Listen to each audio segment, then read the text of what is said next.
فاتحہ۔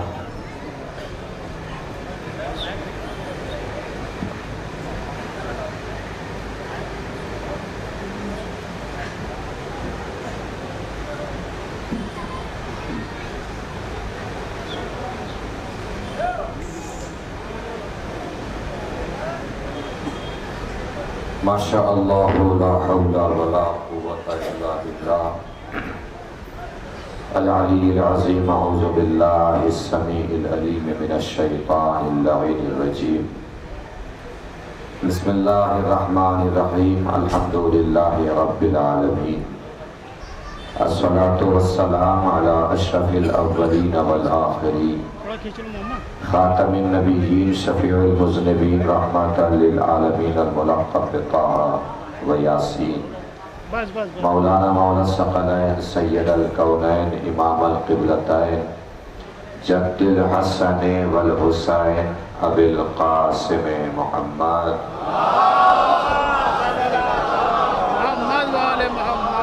وعلى آلہ الطیبین الطاہرین المعصومین المظلومین المنتخبین المنتجبین الغر المیامین، ولعنۃ اللہ علی اعدائہم اجمعین من الآن الی قیام یوم الدین۔ اما بعد، فقد قال اللہ الحکیم فی القرآن الکریم۔ بسم اللہ الرحمن الرحیم۔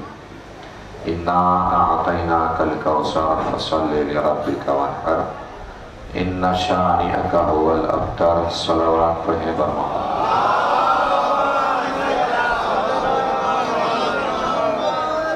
مل جل کے ایک اور بار آواز بلند نعرہ رسالت۔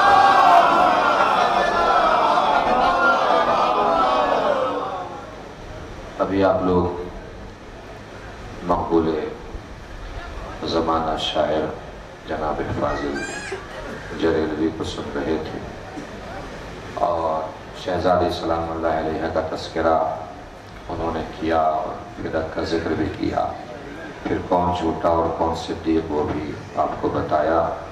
تو بس اسی سے ہی متعلق ہوتے ہوئے اور مسلسل ہوتے ہوئے میں نے اس وقت کی گفتگو کے لیے سورہ مبارک کوثر کو سرنامہ کلام اور بیان قرار کیا۔ جی آ جائیے جسے جسے آنا ہے آ جائے۔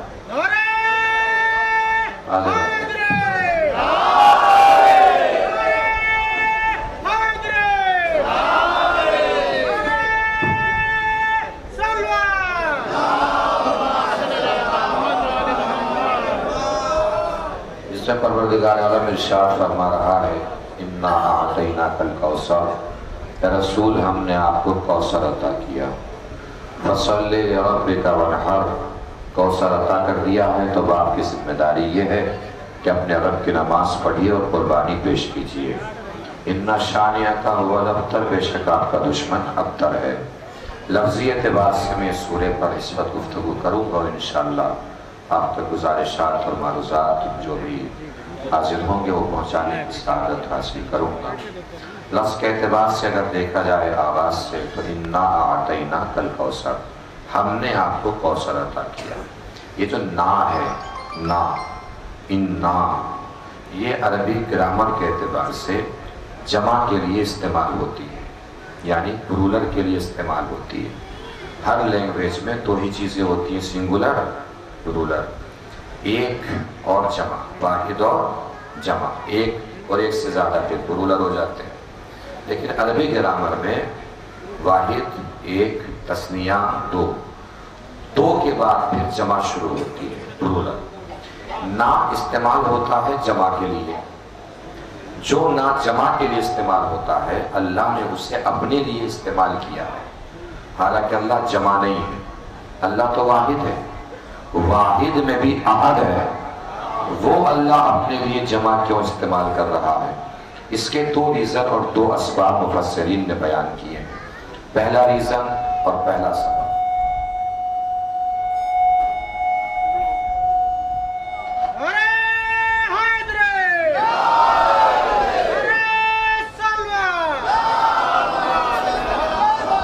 کہ اللہ جمع اپنے لیے جمع اس وقت استعمال کرتا ہے جب اللہ کو اپنی عظمت بیان کرنا ہوتی ہے۔ اللہ تو ہے ہی عظیم، اسے اپنی عظمت بیان کرنے کی کیا ضرورت آن پڑی؟ اصل میں اللہ اپنی عظمت بیان نہیں کرتا، بلکہ اپنے ذریعے سے کسی اور کی عظمت بیان کرنا چاہتا ہے۔ جیسے انا انزلناہ فی لیلۃ القدر، قرآن کو ہم نے نازل کیا، ہماری عظمت سمجھو تاکہ قرآن کی عظمت پہچان سکو۔ اسی طرح اللہ نے ارشاد فرمایا، آواز بالکل بند ہو گئی ہے بھیا اس کی، پہلے کی طریقے سے آواز کھولیے اس کی۔ انا اعطیناک الکوثر، اے رسول ہم نے آپ کو کوثر عطا کیا، یعنی ہمارا مرتبہ سمجھو تاکہ کوثر کا مرتبہ سمجھ میں آئے، ہمارا رتبہ سمجھو تاکہ کوثر کا رتبہ سمجھ میں آئے۔ اس کا مطلب جس نے کوثر عطا کیا وہ بھی عظیم، جس کو کوثر عطا ہوا وہ بھی عظیم۔ اب کس زبان میں طاقت ہے کہ کوثر کا معنی بیان کر سکے، کوثر کا ترجمہ کر سکے، کوثر کی ڈیٹیل بیان کر سکے؟ کوثر کی ڈیٹیل اور تفسیر اور توضیح اور وضاحت اور ترجمہ اور مطلب وہی بیان کر سکتا ہے اللہ نے جسے کوثر عطا کیا ہے۔ اور وہ رسول بھی کوثر کی تفسیر بیٹھے بیٹھے بیان نہیں کرے گا، پورے تک کے ساتھ کھڑے ہو کے بیان کرے گا۔ یہی وجہ ہے کہ جب بھی بزم رسالت میں شہزادی تشریف لاتی تھی، رسول پورے قد کے ساتھ کھڑے ہو جاتے تھے۔ جب بھی کا مطلب کیا ہے روایت کے جملے؟ اذ دخلت علیہ السلام، جب بھی شہزادی آتی تھی۔ جب بھی کا مطلب اگر شہزادی ایک مرتبہ آئیں گی تو رسول ایک مرتبہ کھڑے ہوں گے، اگر شہزادی 70 مرتبہ آئیں گی تو رسول 70 مرتبہ کھڑے ہوں گے۔ اب میں فضیلت کا نیا باب کھولنے جا رہا ہوں، محسوس کیجئے گا تو بتائیے گا۔ شہزادی کے آنے سے رسول کھڑے ہوتے تھے، اور صرف کھڑے نہیں ہوتے تھے، شہزادی کو اپنی جگہ پہ بٹھاتے تھے۔ مطلب جب تک شہزادی بیٹھ نہیں جاتی تھی رسول بیٹھتے نہیں تھے، جب تک شہزادی کھڑی رہتی تھی رسول کھڑے رہتے تھے۔ مطلب یہ احترام بنا شہزادی کا کہ شہزادی جب بھی کھڑی ہوں گی رسول پورے قد کے ساتھ کھڑے ہو جائیں گے۔ کسی اور کے آنے سے رسول کھڑے نہیں ہوتے تھے، یہاں تک کہ علی کے آنے سے بھی رسول کھڑے نہیں ہوتے تھے۔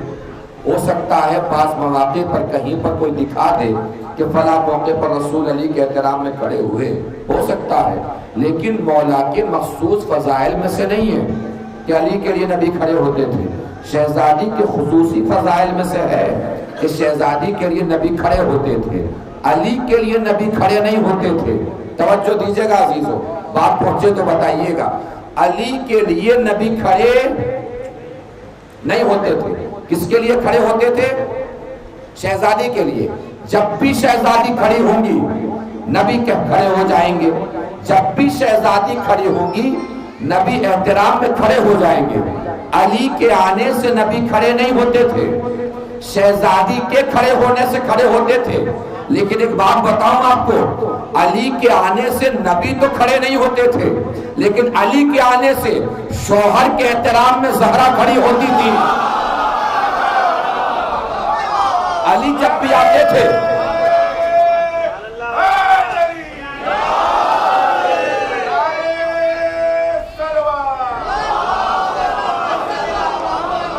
علی جب بھی آتے تھے علی کے احترام میں شہزادی کھڑی ہوتی تھی، شہزادی کے احترام میں نبی کھڑے ہو جاتے تھے۔ اب اس بات کو یہی روک دیجئے، جتنی بھی سیادتیں اور سرداریاں ہیں سب شہزادی زہرا کے گھر میں ہیں۔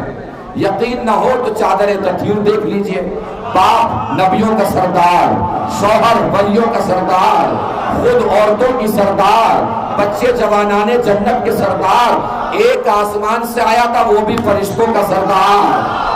جتنی بھی سرداریاں ہیں سب شہزادی کے گھر میں ہیں، اور صرف سرداریاں نہیں، اللہ کے منتخب کردہ جتنے منصب ہیں سب شہزادی کے گھر میں ہیں۔ نبوت زہرا کے گھر میں، ولایت زہرا کے گھر میں، رسالت زہرا کے گھر میں، امامت زہرا کے گھر میں، عصمت زہرا کے گھر میں، جتنی بھی منصب ہیں اللہ کے معین کردہ سب شہزادی زہرا کے گھر میں، نبوت بھی زہرا کے گھر میں، رسالت بھی زہرا کے گھر میں، امامت بھی زہرا کے گھر میں۔ جب بھی شہزادی آتی تھی نبی شہزادی کے احترام میں کھڑے ہو جاتے تھے، علی کے آنے سے نبی کھڑے نہیں ہوتے تھے، لیکن جیسے ہی بزم علی آتے تھے علی کے احترام میں زہرا کھڑی، زہرا کے احترام میں نبی کھڑے۔ ایک اور شخصیت ہے لاکھ دنیا اسے کافر کہے، لیکن جیسے ہی بزم میں آتا تھا باپ کے احترام میں علی کھڑے، علی کے احترام میں زہرا کھڑی، زہرا کے احترام میں نبی کھڑے۔ تاریخ انسانیت کا اکیلا انسان ہے ابو طالب، جس کے احترام میں نبوت بھی کھڑی، امامت بھی کھڑی، رسالت بھی کھڑی۔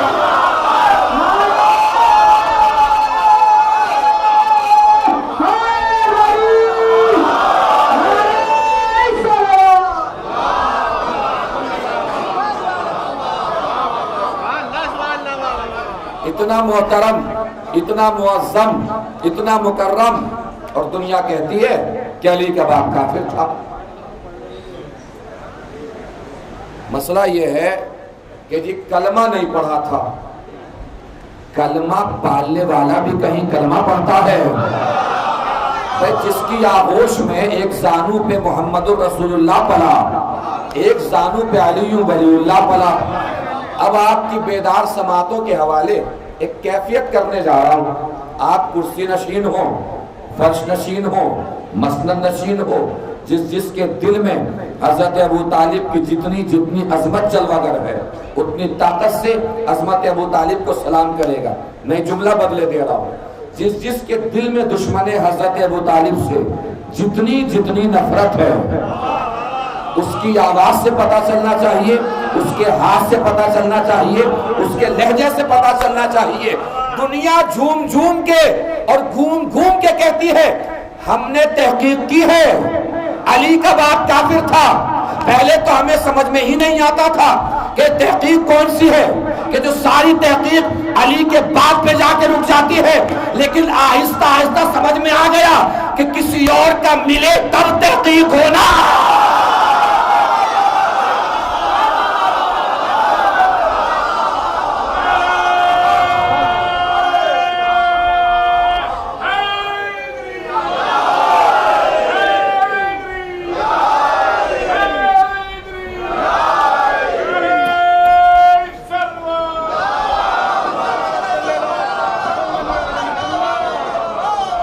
تو اللہ اپنے لیے جمع کی ضمیر کب استعمال کرتا ہے؟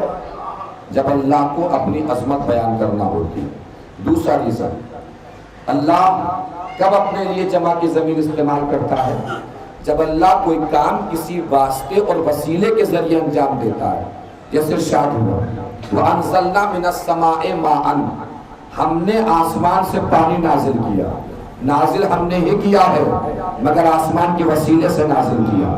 اللہ ارشاد فرما رہا ہے ہم نے کوثر عطا کیا، تو اب تلاش کیجئے واسطہ اور وسیلہ جس کے ذریعے کوثر اللہ نے اپنے رسول تک پہنچایا۔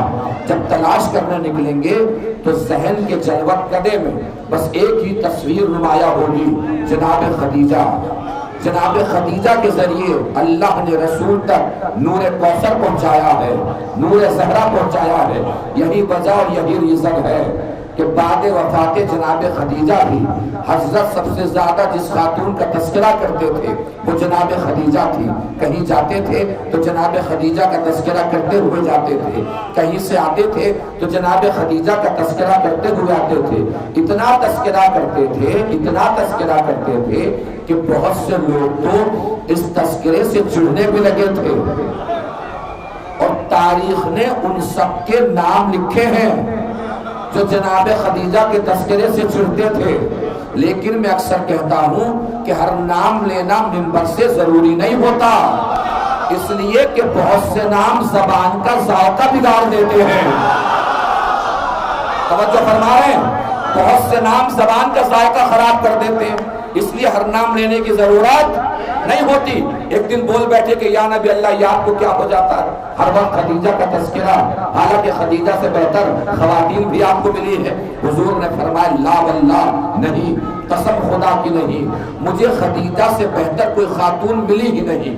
اس لیے کہ جب ساری دنیا کافر تھی، خدیجہ مجھ پر ایمان لائی۔ جب ساری دنیا مجھے جھٹلا رہی تھی، خدیجہ نے میری تصدیق فرمائی۔ جب ساری دنیا مجھے طعنہ ابتر دے رہی تھی، اللہ نے خدیجہ کے ذریعے مجھے نسل کوثر عطا فرمائی۔ کس کا تذکرہ ہو رہا ہے؟ جناب خدیجہ کا۔ آپ لوگ جناب خدیجہ کا تذکرہ کم سے کم یہ سوچ کے سنا کیجیے کہ تذکرہ صرف آپ ہی کے ہاں ہوتا ہے، کہیں اور تو ہوتا نہیں ہے۔ تو اس تذکرے کو کم سے کم یہاں تو تشنا نہیں رہنا چاہیے، یہاں تو پیاسا نہیں رہنا چاہیے۔ اب میں روایت مکمل کرنے جا رہا ہوں۔ آپ جہاں جہاں بھی تشریف فرما ہے، جس کو لگتا ہے کہ اس کی رگوں کے دوڑتے ہوئے لہو میں جناب خدیجہ کے نمک کا تھوڑا سا بھی اثر ہے، پوری طاقت سے جناب خدیجہ کی عظمت کو سلام کرے گا۔ نبی نے فرمایا خدیجہ سے بہتر کوئی خاتون مجھے ملی ہی نہیں۔ کیوں؟ اس لیے کہ جب ساری دنیا کافر تھی، خدیجہ مجھ پر ایمان لائی۔ جب ساری دنیا مجھے جھٹلا رہی تھی، خدیجہ نے میری تصدیق فرمائی۔ جب ساری دنیا مجھے طعنہ ابتر دے رہی تھی، اللہ نے خدیجہ کے ذریعے مجھے نسل کوثر عطا فرمائی۔ اور جب ساری دنیا مجھ سے اپنا مال چھپا رہی تھی، خدیجہ مجھ پہ اپنا مال لٹا رہا۔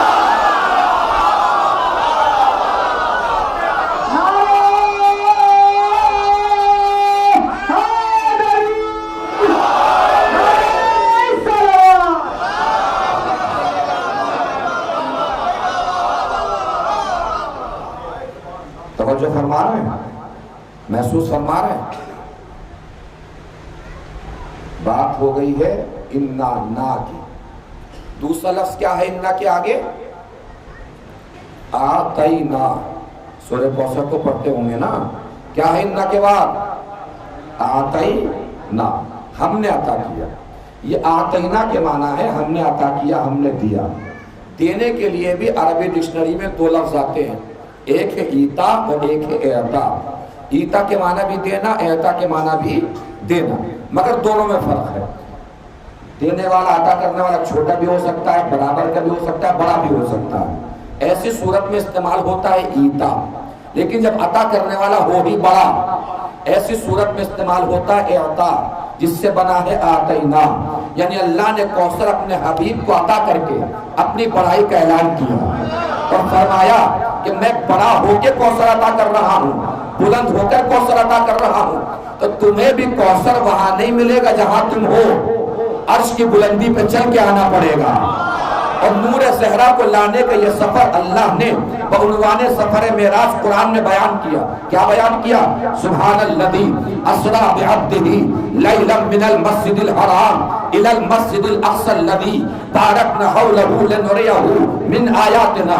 پاک و پاکیزہ ہے وہ ذات جو لے گئی اپنے بندے کو راتوں رات مسجد حرام سے مسجد اقصی تک نور زہرا کو لانے کا سفر اللہ نے اپنے رسول کو کرایا ہے۔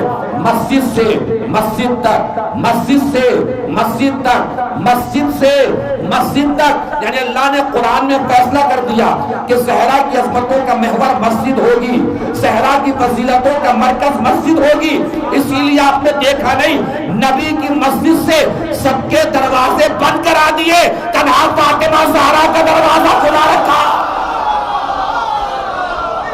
تنہا زہرا کا دروازہ کھلا رکھا۔ پروردگار چھوٹے چھوٹے روشندان کھول لیں، اللہ نے کہا نہیں، صرف در زہرا کھلے گا۔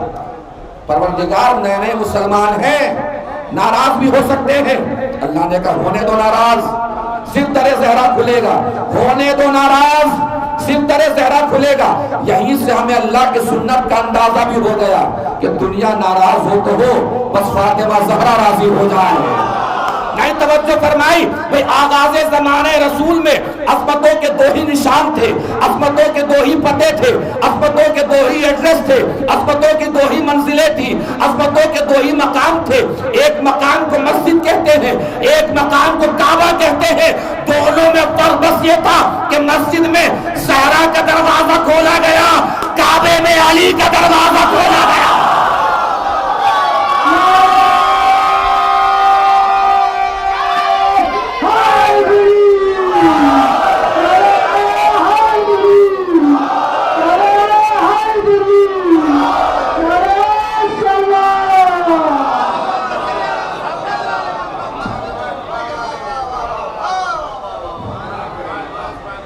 توجہ فرما رہے ہیں؟ اب آئیے میں ایک رخ آپ کو دینے جا رہا ہوں اور ایک رخ آپ کو دکھانے جا رہا ہوں. یہ مائک اگر تھوڑا ٹھیک ہو جائے، اس کا ایکو بند کر کے بس بیس بڑھا دیجئے، اس کی ایکو ختم کر دیجئے، بیس بڑھا دیجئے، مجلس اچھی ہو جائے گی، آواز ختم ہو جائے گی. ایک صلوات پڑھیں گے رسول کے بعد محمد و آلہ محمد.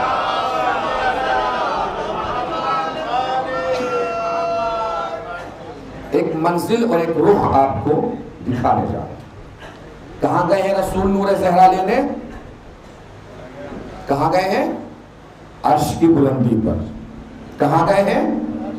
عرش کی بلندی پر گئے ہیں رسول نور زہرا لینے. اس کا مطلب نور زہرا کی یہ عظمت ہے کہ رسول کو چل کے جانا پڑا. توجہ فرمائیے گا، تاریخ پہ جس کی نظر پہنچے اتنی جلدی مجھے بتا دے. نور زہرا کی یہ عظمت ہے کہ رسول کو چل کے جانا پڑا. رسول کو چل کے جانا پڑا. شاید یہی ریزن اور یہی وجہ اور یہی سبب ہو کہ جس بی بی کو اللہ نے زہرا کو رسول تک پہنچانے کا ذریعہ بنایا تھا، اس بی بی کو لینے کے لیے بھی رسول کو چل کے جانا پڑا. خدیجہ کو لینے گئے ہیں رسول لینے. خدیجہ کو لینے گئے ہیں رسول لینے. دل نہیں کر رہا ہے خدیجہ کی عظمت کو سلام کرنے کا؟ علامہ سید محمد امروی صاحب بہت بڑے خطیب گزرے ہیں، ان سے کسی نے پوچھ لیا کہ سرکار لوگ رسول کی ہر بیوی کا تذکرہ کر لیتے ہیں، خدیجہ کا تذکرہ کیوں نہیں کرتے؟ انہوں نے پلٹ کے فرمایا اس لیے نہیں کرتے کہ بتانا پڑے گا بارات کس کے گھر سے گئی تھی.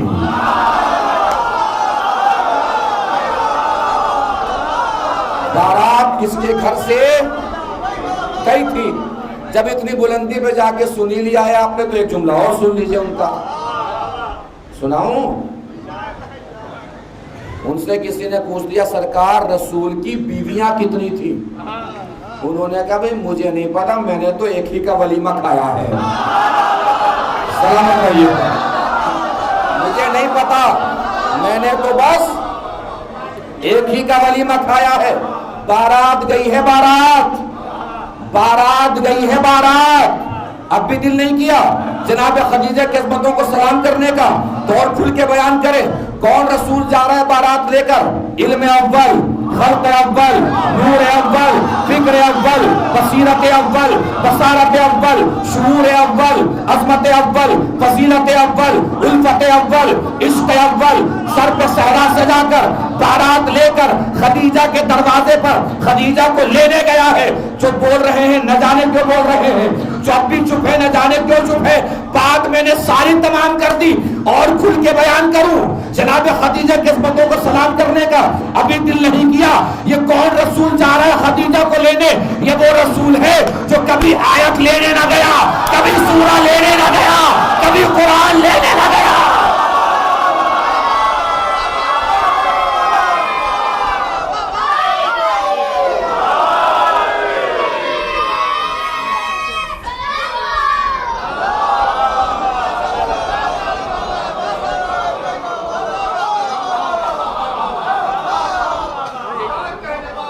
توجہ فرما رہے ہیں؟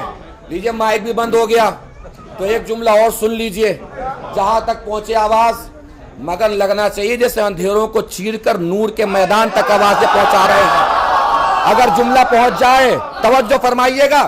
رسول لینے گئے ہیں خدیجہ کو لینے گئے ہیں لینے. بھیا رسول کے گھر بھیجی جانے والی بیویاں اور ہیں، دلہن بنا کر لائی جانے والی بیوی اور.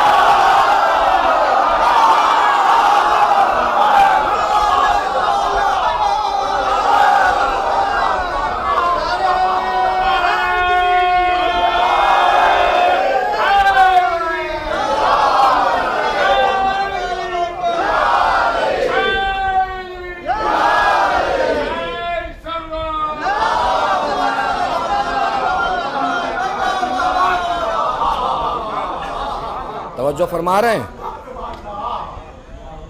محسوس فرما رہے ہیں؟ گئے لینے خدیجہ کو.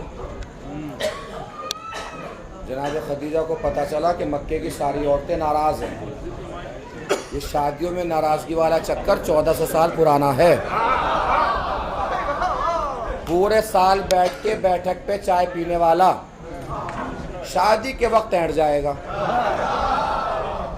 اب وہ ناراض ہو گیا تو اسے منائیے تو بھیا کیسے منائیے, وہ تو اینٹے بیٹھا ہے کہ آج آیا ہے اونٹ پہاڑ کے نیچے, جب تک ناک نہ رگڑوا لوں مانوں گا نہیں. اپنی ناک دوسروں کے سامنے رگڑنے والا اور دوسروں کی ناک اپنے سامنے رگڑوانے والا کچھ بھی ہو سکتا ہے, اہل بیت کا چاہنے والا نہیں ہو سکتا. اس لیے کہ اہل بیت کا چاہنے والا نہ خود کسی کے سامنے ذلیل ہوتا ہے نہ کسی کو اپنے سامنے ذلیل کرتا ہے. پتہ چلا جناب خدیجہ کو کہ ساری عورتیں ناراض ہیں. جناب خدیجہ نے سب کو بلوا لیا گھر. کیسے بلوایا؟ سب کی کر دی دعوت. دعوت ایک ایسی چیز ہے کہ اچھا خاصا اکڑا ہوا آدمی بھی سیدھا ہو جاتا ہے. سب کی کر دی دعوت, بلوا لیا سب کو. سنا کہ آپ سب ناراض ہیں. کہ جی بی ناراض ہونے والی بات ہی ہے. کہ کیوں ناراض ہے؟ اتنے سارے دولت مندوں کے رشتے آپ نے ٹھکرا دیے. کس سے شادی کر رہے ہیں؟ عبداللہ کے یتیم سے. جواب سنیے گا جناب خدیجہ کا. لگنا چاہیے کہ نور جناب خدیجہ پوری مجلس میں پھیلا ہوا ہے. اندھیروں ظلمتوں کا اثر ہونا نہیں چاہیے. نہ آپ کی آوازوں پہ ہونا چاہیے, نہ آپ کے لہجوں پہ, نہ آپ کے ہاتھوں پہ. توجہ فرمائیے گا. جس کے دل میں جناب خدیجہ کی جتنی عظمت جلوہ گر ہے اتنی طاقت سے بتائے گا کہ کتنی عظمت جلوہ گر ہے, اتنی قوت سے بتائے گا, اتنے قد سے بتائے گا کہ جناب خدیجہ کا قد کس کس کی نگاہ میں کتنا بڑا ہے. جیسے ہی عرب کی ان بدو عورتوں نے کہا خدیجہ ناراض ہونے والی بات ہی ہے, اتنے سارے دولت مندوں کے رشتے آپ نے ٹکرا دیے. جناب خدیجہ نے فرمایا پہلے تو مجھے یہ بتاؤ اتنے سارے دولت مندوں میں سے مجھ سے بڑا دولت مند کون تھا؟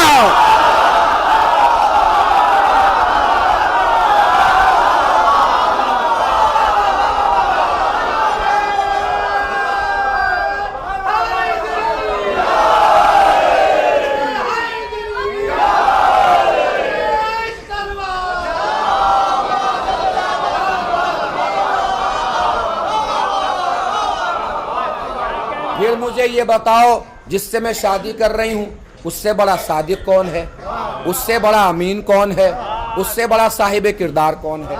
معاملات ٹھیک ہونے والے تھے کہ ایک اماں بگڑ گئی. جب معاملات ٹھیک ہونے والے ہوتے ہیں تو مردوں میں خاص قسم کے ابا ایسے ہوتے ہیں جو اسی ٹائم بگڑتے ہیں جب معاملہ ٹھیک ہونے والا ہو. عورتوں میں خاص قسم کی اماں ایسی ہوتی ہیں جو اسی ٹائم بگڑتی ہیں کہ میں میرے جیتے جی معاملہ ٹھیک نہیں ہونے دوں گی, میرے مرنے کے بعد چاہے جو کرتے رہنا. خالہ اماں بگڑ گئی کہ خدیجہ ناراض ہونے والی بات ہی ہے, اتنے سارے دولت مندوں کے رشتے ٹھکرا دیے. کس سے شادی کر رہے ہیں؟ عبداللہ کے یتیم سے. ارے ہم نے آپ کے باپ کا زمانہ دیکھا ہے. ہمارے یہاں مثال دی جاتی ہے نا, جب کوئی زیادہ بڑا ہو رہا ہوتا ہے تو اس کے بارے میں کہا جاتا ہے زیادہ ہی ہواؤں میں اڑ رہا ہے. کہا جاتا ہے, عربی کا محاورہ ہے. عربی میں محاورہ کیا ہے؟ اس کے سر کا تاج آسمان سے مل رہا ہے. جب کسی کی بلندی بیان کرنا ہوتی تو کیا کہتے ہیں؟ اس کے سر کا تاج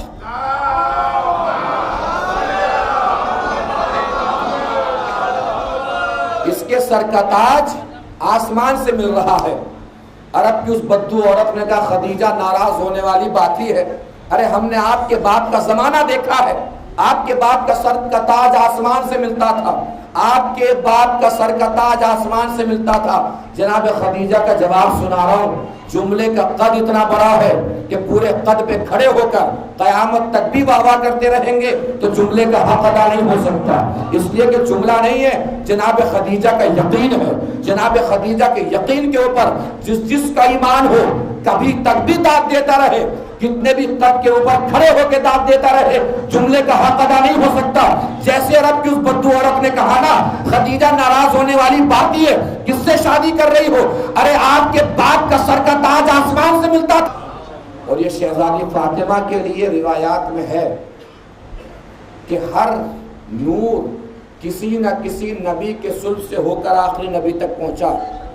تنہا نور زہرا تھا جو کسی صلب میں نہیں رہا, ڈائریکٹ نبی کو عطا ہوا. اس کا مطلب مصدر وہ لفظ جس سے سب لفظ ہو وہ خود کسی سے نہ ہو۔ کوثر سے مراد ہے زہرا، زہرا کا نور سے 11 اماموں کے نور ہے، زہرا کا نور خود کسی اور سے نہیں ہے، ڈائریکٹ نبی کو عطا ہوا ہے۔ اب آئیے، مصدر وہ لفظ جس سے سب لفظ ہوں وہ خود کسی سے نہ ہو، جس سے سب لفظ ہوں وہ خود کسی سے نہ ہو، ایسے لفظ کو کہتے ہیں مصدر۔ نور زہرا کسی سے نہیں ہے، 11 اماموں کا نور نور زہرا سے ہے۔ توجہ فرمائیے گا۔ اب آپ دیکھیے سورہ کوثر کے آئینے میں، قرآن مجید کے آئینے میں، قرآن مجید کی سنت ہے کہ ہر لفظ کی تکرار ہوتی ہے۔ شروع سے پڑھیے الحمدللہ رب العالمین، نہ جانے ہم کتنی بار ہے، اللہ کتنی بار ہے، رب کتنی بار ہے، عالمین کتنی بار ہے، لیکن کوثر کو اللہ نے یہ عظمت دی ہے کہ پورے قرآن میں یہ لفظ کبھی اور استعمال نہیں ہوا، کہیں اور استعمال نہیں ہوا۔ پورے قرآن میں کوثر بس ایک ہے، پورے قرآن میں کوثر بس ایک ہے، پورے قرآن میں کوثر بس ایک ہے۔ نہیں توجہ فرمائی؟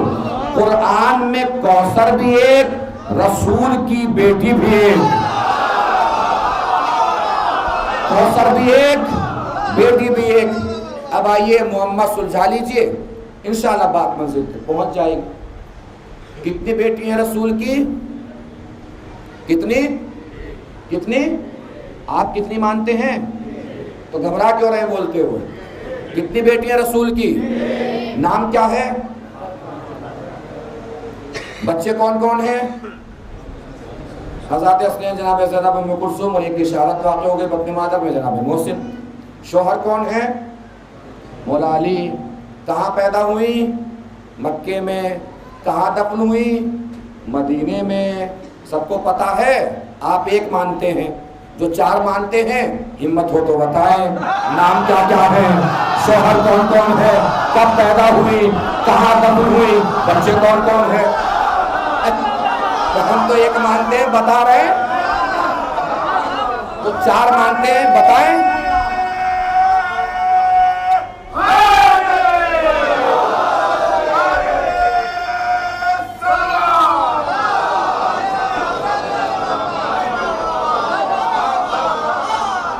اب یہ معمہ بھی حل کرے لیتے ہیں، یہ معمہ بھی حل کرے لیتے ہیں۔ کیوں مسلمانوں کو ضد بھیا رسول کی 4 ہی بیٹیاں ہونی چاہیے؟ ایک مان لو سیدھے سیدھے، کیوں ضد ہے کہ 4 ہی ہوں؟ اب میں ضد کی وجہ بتاتا ہوں آپ کو کہ ضد کی وجہ کیا ہے۔ جنہوں نے لکھا کہ رسول کی 4 بیٹیاں تھیں، انہوں نے لکھا کہ شہزادی فاطمہ کی شادی تو مولا علی سے ہوئی، اور یکے بعد دیگرے رسول کی اور 2 بیٹیوں کی شادی خلیفہ سوم سے ہوئی، تیسرے خلیفہ صاحب سے۔ کتنی بیٹیوں کی شادی؟ 2 بیٹیوں کی شادی۔ سمجھ میں آیا کیوں ضد مسلمانوں کو کہ رسول کی شہزادی فاطمہ کے علاوہ بھی اور بیٹیاں ہونی چاہیے؟ اسی لیے ضد ہے تاکہ کسی کو علی کے برابر لا کے کھڑا کیا جائے اور بتایا جائے کہ جس سے رسول کی 1 بیٹی کی شادی ہوئی وہ علی جب اتنا بڑا ہے تو جس سے 2 بیٹیوں کی شادی ہوئی وہ صاحب کتنے بڑے ہو جائیں گے۔ اور اسی سلسلے سے انہیں عظمت بھی دی گئی۔ ان کا ایک لقب بھی ہے تاریخ میں، ذو النورین۔ کیا لقب ہے خلیفہ سوم کا؟ کیا لقب ہے؟ ارے مائک پہ میں ہوں، آپ تھوڑی ہیں، تو آپ کیوں گھبرا رہے ہیں؟ کیا لقب ہے؟ ذو النورین۔ ذو النورین کے معنی کیا ہے؟ 2 نور والا۔ کیا معنی ہے؟ کیا معنی ہے؟ 2 نور والا۔ پتہ چلا ان کو 2 نور والا کیوں کہتے ہیں؟ چونکہ ان کی رسول کی 2 بیٹیوں سے شادی ہوئی، ان کے مطابق، اس لیے کیا ہو گئے؟ 2 نور والے۔ اب میں آپ کو ایک مذاق بتاتا ہوں تاریخ کا۔ مذاق پہنچے تو آپ مسند پہ بیٹھے ہو، فرش پہ بیٹھے ہو، کرسی پہ بیٹھے ہو، چاہے جہاں بیٹھے ہو، مذاق کا جواب پورے مذاق سے دینا ہے، پوری طاقت کے ساتھ اگر تاریخ کا مذاق پہنچ جائے۔ توجہ فرمائیے گا، کیوں ان کا لقب ذو النورین رکھ دیا گیا؟ چونکہ ان سے تاریخ نے کرا دی ہے 2 بیٹیوں کی شادی، ان کی عظمت بڑھانے کے لیے ان کا لقب رکھ دیا 2 نور والا۔ 2 نور والا کیوں؟ رسول کی 2 بیٹیوں سے شادی ہو گئی۔ مذاق اس میں معلوم ہے کیا ہے؟ اس میں مذاق یہ ہے کہ رسول کی 2 بیٹیوں سے شادی کے سبب ان صاحب کو 2 نور والا وہ لوگ کہتے ہیں جو آج تک رسول کو بھی نور نہیں مانتے ہیں۔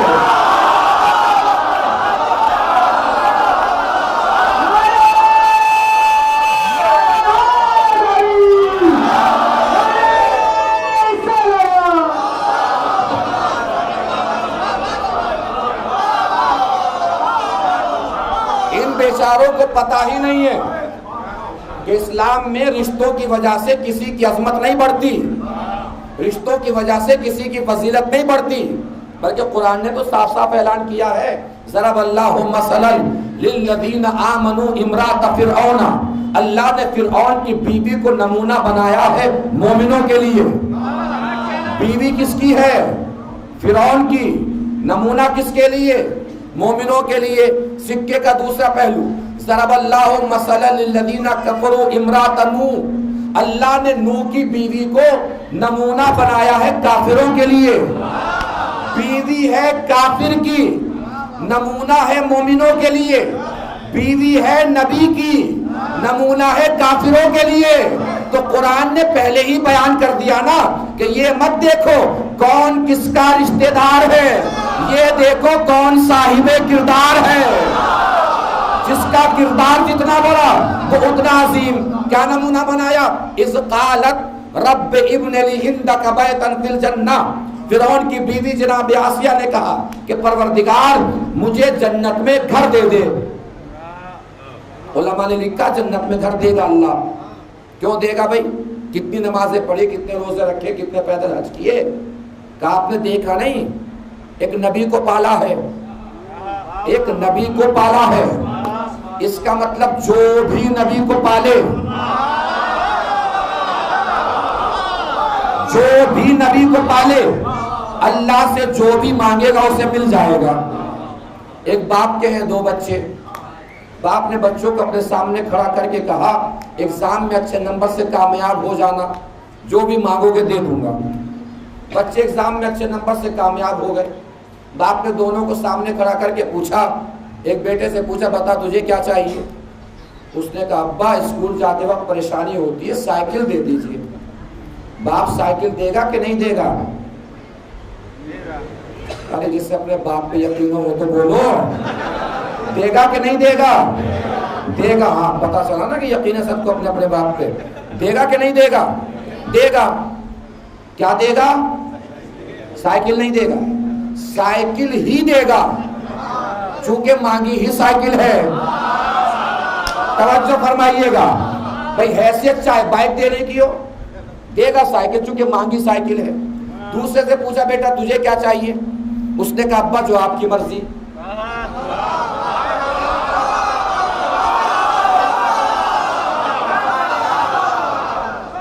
سلامت رہیے۔ اسے کیا دے گا؟ اسے کیا دے گا؟ جملہ بدلوں تاکہ کیفیت بدل جائے۔ جس نے مانگا اسے اس کی اوقات سے دے گا، جس نے نہیں مانگا اسے اپنی حیثیت سے دے گا۔ سلامت رہیے۔ شخصیتیں ہیں 2، کردار ہیں 2، افراد ہیں 2، ذوات ہیں 2۔ ایک نے موسیٰ کو پالا، ایک نے فخر موسیٰ کو پالا۔ جس نے موسیٰ کو پالا اس نے پال کے مانگ لیا جنت میں گھر۔ جس نے فخر موسیٰ کو پالا، اللہ دیکھ رہا ہے، ابو طالب بھی کچھ مانگے، ابو طالب بھی کچھ مانگے، ابو طالب بھی کچھ مانگے۔ پوری زندگی گزر گئی، ابو طالب نے کبھی کچھ نہ مانگا۔ آواز کبریا آئی ہوگی، اے ابو طالب، آسیہ نے موسیٰ کو پالا، تم نے فخر موسیٰ کو پالا۔ آسیہ نے موسیٰ کو پال کے مانگ لیا جنت میں گھر، تم نے فخر موسیٰ کو پال کے بھی کچھ نہ مانگا۔ جس نے مانگا اسے اس کی اوقات سے دوں گا، تم نے کچھ نہ مانگا تمہیں اپنی حیثیت سے دوں گا۔ آسیہ نے مانگا جنت میں گھر، اسے دوں گا جنت میں گھر. تم نے کچھ نہ مانگا تو ایسا کرنا 13 رجب کو آنا میرا گھر لے جانا.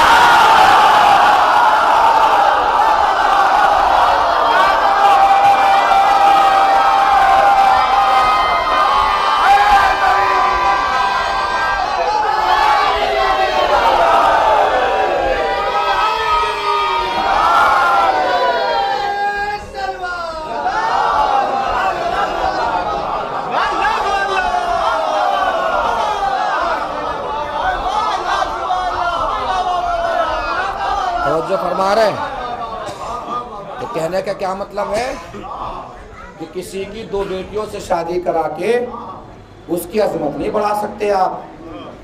عظمت تو اپنا کردار بڑھاتا ہے، رشتے ناتے نہیں بڑھاتے. اور ایک راز کی بات بتاؤں بھائی، اگر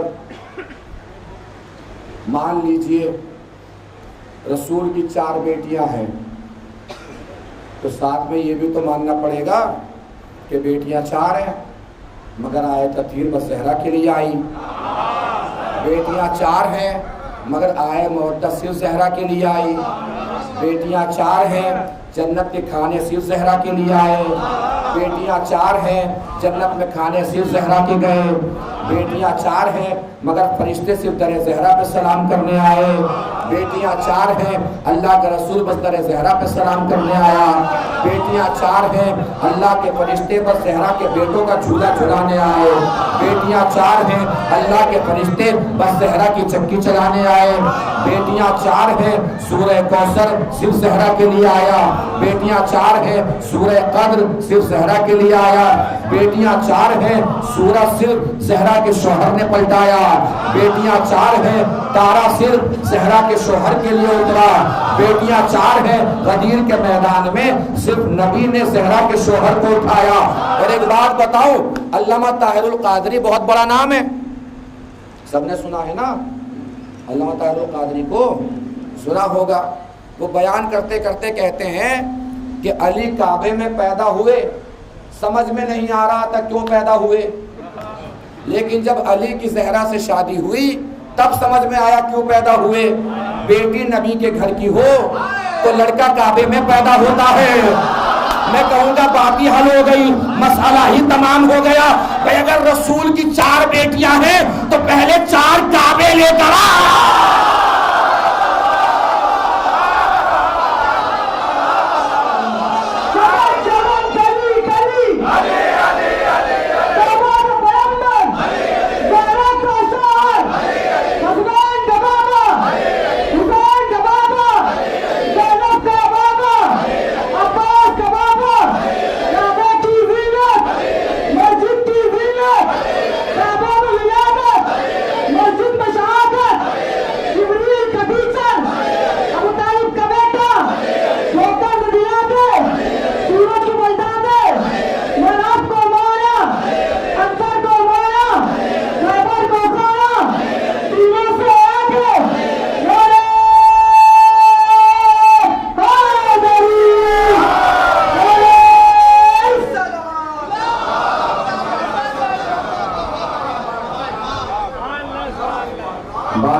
بیٹیاں 4 تھیں مگر فدق صرف زہرا کو دیا. بھائی اگر 4 بیٹیاں تھیں تو کوئی تو باہر نکل کے کہتی کہ فدق پر ہمارا بھی حق ہے، ہمارا بھی حصہ ہے، مگر صرف دربار میں زہرا ہی گئی تھی فدق کے لیے. علامہ ابن ابی الحدید بہت بڑے عالم ہیں عالم اسلام کے، نہج البلاغہ کی شرح کی ہے انہوں نے، توجہ فرما رہے ہیں. انہوں نے نہج البلاغہ کی شرح میں پورا واقعہ فدق لکھا ہے. واقعہ فدق میں انہوں نے لکھا کہ کلاس ٹیچر کلاس میں تاریخ کی کلاس لے رہے تھے، ہسٹری کی کلاس. انہوں نے فدق کی تاریخ پڑھائی. فدق پہ جیسے آئے بس میں آپ کو پیشخانی سے ملا دے رہا ہوں، بات تمام کر دے رہا ہوں. جہاں سے فاضل صاحب نے شروع کیا تھا وہی ختم کیے دے رہا ہوں. توجہ فرمائیے گا، بات میری تمام ہو جائے گی. استاد نے جب فدق سنایا، فدق کی تاریخ بتائی، تو علامہ ابن ابی الحدید کہتے ہیں کہ میں نے کھڑے ہو کے بولا کہ استاد فاطمہ تو صدیقہ تھی، کیا بالکل صدیقہ تھی؟ کہا اگر صدیقہ تھی تو فاطمہ کوئی دعوت جھوٹا تو پیش نہیں کر سکتی؟ کیا بالکل پیش نہیں کر سکتی؟ کہ اس کا مطلب دعویٰ سچا تھا؟ کیا بالکل سچا تھا؟ کہ جب دعویٰ سچا تو فدق دیا کیوں نہیں؟ استاد نے کہا حاضر سلطنت، اسی کو حکومت کہتے ہیں۔ علامہ ابن ابی العدید نے کہا یہ سمجھ میں نہیں آیا، کہ سمجھنا ہو تو ایسے سمجھو کہ فاطمہ دربار میں فدق لینے گئی ہی نہیں تھی۔ کہ پھر کیوں گئی تھی؟ کہ اپنے آپ کو سچا منوانے گئی تھی۔ اگر شہزادی کی دلیلوں میں الجھ کر حاکم وقت فاطمہ کو سچا مان کر فدق دے دیتا تو اگلے دن زہرا پھر دربار میں آتی کہ میرے شوہر کی حکومت بھی چھوڑ۔ اللہ جانے آپ کہاں ہوں گے، میں تو سنا کے آگے چلا جاؤں گا اور پڑھ جاؤں گا، بات تمام ہو جائے گی۔ اگر سچا مان لیتا تو استاد نے کیا کہا؟ حکومت چھوڑنی پڑتی، چونکہ فدق دے دیا تھا تو حکومت بھی لینی پڑتی۔ کیا کہا استاد نے؟ اگر سچا مان لیتا تو حکومت چھوڑنی پڑتی۔ میرا آپ سے سوال ہے، جو فاطمہ کو جھوٹا مانے معاذ اللہ جنت جا سکتا ہے؟ جو نہیں بولے ہیں ان کی جنت کوئی الگ ہے۔ شہزادی والی جنت میں جانا ہے نا سب کو، یا کسی الگ جنت میں جانا ہے؟ تو گھبرا کیوں رہے ہیں؟ جو فاطمہ کو جھوٹا مانے جنت جا سکتا ہے؟ سلامت رہیے۔ جو فاطمہ کو جھوٹا مانے جنت جا سکتا ہے؟ نہیں جا سکتا۔ استاد نے کیا کہا؟ سچا مان لیتا تو حکومت چھوڑنی پڑتی، سچا مان لیتا تو حکومت چھوڑنی پڑتی۔ لاکھوں کروڑوں سلام ہمارے شہزادی زہرا کی ذہانت پر کہ اپنے شوہر کے دشمن کو لا کر کس دوراہے پہ کھڑا کر دیا کہ سچا مان تو حکومت چھوڑ، جھوٹا مان تو جنت چھوڑ۔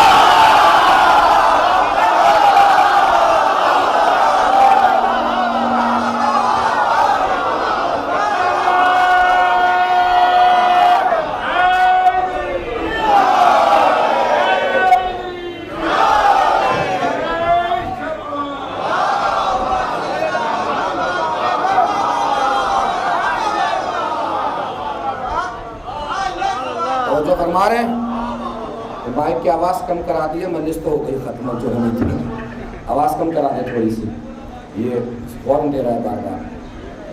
ہماری بستی میں ایک صاحب رہتے ہیں، آپ کی بستی میں ایک صاحب رہتے ہیں۔ کوئی یہ نہ سوچے کہ مجھے کس نے بتا دیا، مجھے اس لیے پتا ہے کہ دنیا کی ہر بستی میں ایسے صاحب رہتے ہیں۔ یہ جڑے ہیں میرے ہاتھ، اگر ایسے صاحب یہاں کہیں بیٹھے ہوں، ان کی طرف دیکھنا بالکل نہیں ہے، دیکھنا میری ہی طرف ہے۔ مسلسل پان کھانے کا شوق ہے، زندگی میں کبھی اپنا خرید کے نہیں کھایا۔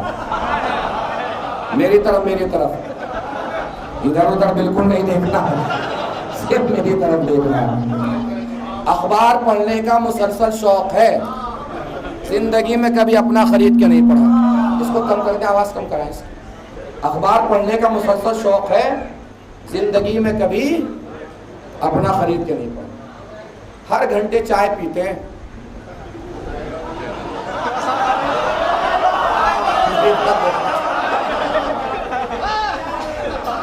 بس میری طرف اور کہیں نہیں۔ پیسے کی کوئی کمی نہیں ہے، پیسہ تھا بھرا ہوا، پیسے کی کوئی کمی نہیں۔ چائے کبھی اپنی نہیں پی، پیسے کی کوئی کمی نہیں۔ پان کبھی اپنے پاندان کا بھائی نے کھایا ہی نہیں، ہمیشہ دوسرے کا پاندان کھولنے کا انتظار کیا۔ پیسے کی کوئی کمی نہیں ہے۔ اخبار کبھی اپنا نہیں پڑھا، پیسے کی کوئی کمی نہیں ہے۔ شب بیداری ہو رہی ہے، اب مجھے نہیں پتا کیسے ہو رہی ہے، بہرحال ہوتا تو یہی ہے۔ کسی نے مانگ لیا رسید کے پیسے کے، وہ شب بیداری ہونی ہے ذرا کچھ۔ بھیا ہم تو تمہارے لیے ہی کما رہے ہیں، زندگی بھر بس یہی کرتے رہیں، مجلسوں میں چندہ، شب بیداریوں میں چندہ، مسجد میں چندہ، امام باڑے میں چندہ۔ اپنے بچوں کو تو پالنا ہی چھوڑ دیں، مانگنے والا سوچتا ہے اس کی طرف سے میں رسید کاٹ دیتا تو عزت بچ جاتی، اس سے میں نے کیوں مانگ لیا۔ پیسے کی کوئی کمی نہیں ہے، پیسہ بہت ہے۔ کوئی 12 بجے آ جائے گھر، دل دھڑک کے حلق میں اٹک جاتا ہے۔ 12 بجے آیا ہے، چائے پیے گا 1 بج جائے گا، پتہ چلا کھانے کا ٹائم ہو جائے گا۔ بچے سے کہہ دیتے ہیں بیٹا جا کے کہہ دو ابا گھر پہ نہیں ہے۔ پیسے کی کوئی کمی نہیں ہے۔ ایسے انسان کے گھر کسی دن ہو جائے چوری،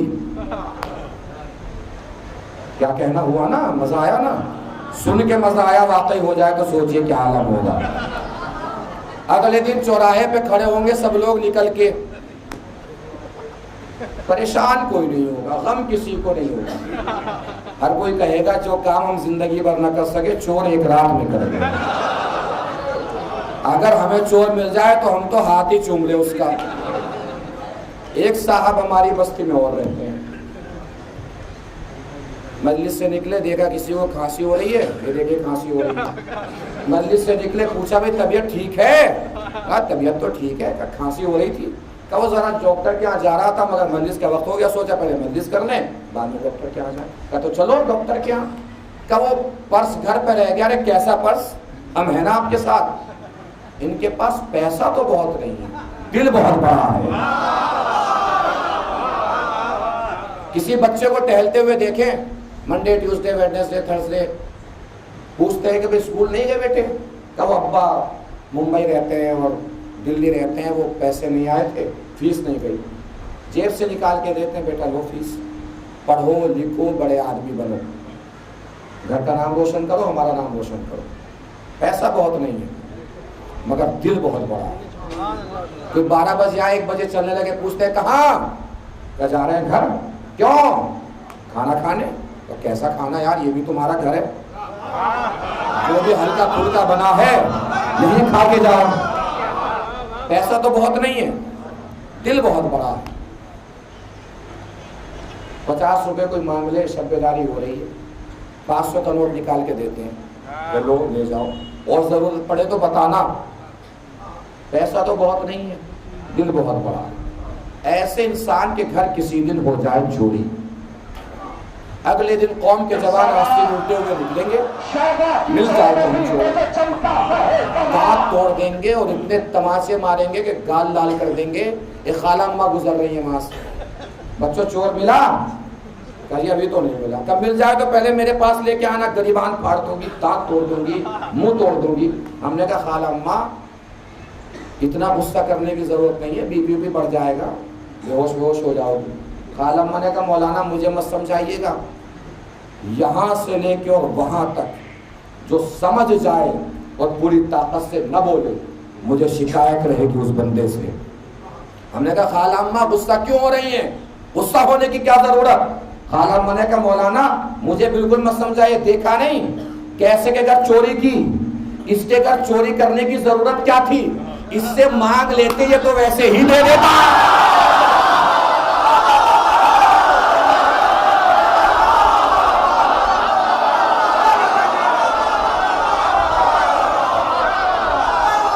جس کو جب سمجھ میں آ جائے تب بولنے کوئی مسئلہ نہیں ہے، اس سے مانگ لیتے تو ویسے ہی دے دیتا۔ 1400 سال سے ہم یہی تو بتا رہے ہیں، فدق لوٹنے کی ضرورت کیا تھی؟ صحرا سے مانگ لیتے فدق مل جاتا۔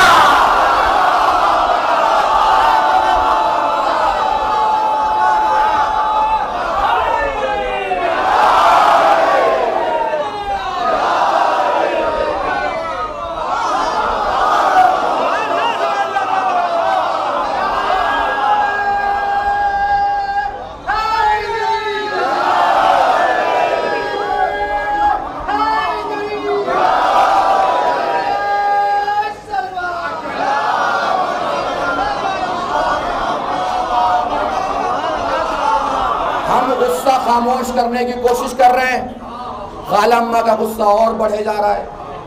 ہم نے کہا ماں پریشان کیوں ہو رہی ہیں؟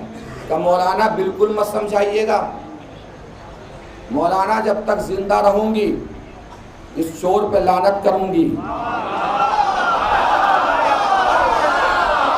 مرنے لگی تو اولاد سے کہہ کے جاؤں گی